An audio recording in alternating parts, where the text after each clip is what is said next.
got us there. I'd go to the moon in a nanosecond.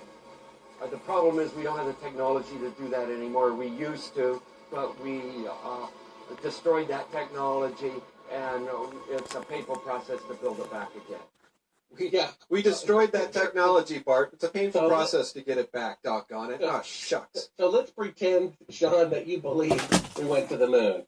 I'm going to help you win the debate. You tell me one other time in the entire history of the world when a new technology was developed and they deliberately destroyed it. See, then I go, hello?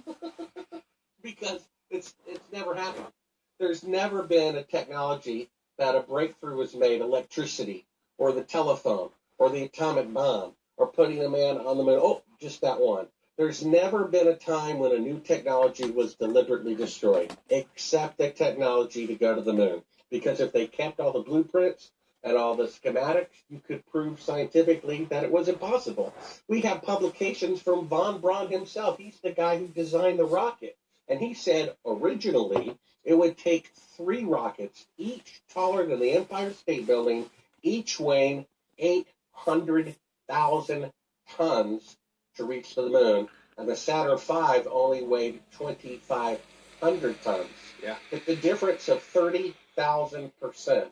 And then he said you'd have to have a space station built first, ferry all of the extra fuel, and from there go to the moon. And then he said once you landed, you'd have to go into a cave because there would be a 50% chance every 24 hours of a catastrophic failure because of micrometeorites causing catastrophic decompression in the spacecraft or spacesuit. And they're leisurely walking around the moon for days and days, and no one ever had a micrometeorite. I mean, it's absolutely unbelievable that they would bring a car to the moon and drive a distance away that they couldn't walk back in the event there was a failure in the mechanism. I mean, it's so preposterous. But people wanted to believe it. They wanted to believe in technology. They wanted to believe that America is great. And we're trying to take candy away from a baby here, Sean, in order to get people to see the truth. They don't want to give up their candy. I've talked to professors at universities who said if they saw an Apollo astronaut on national TV confess that it was fake, they would still believe that the missions were real. Well, they want to believe it so much. We've been indoctrinated since children with this story. And you're right, it's a positive story. It's a patriotic story, and we want to believe it. But again, as I started this video, as I started this interview, just about everything we've ever been told has been a lie. So think what it means if they didn't go and lied about it. Let's think about that for a minute. This is what it means if they didn't go to the moon, and we're right that they lied about it.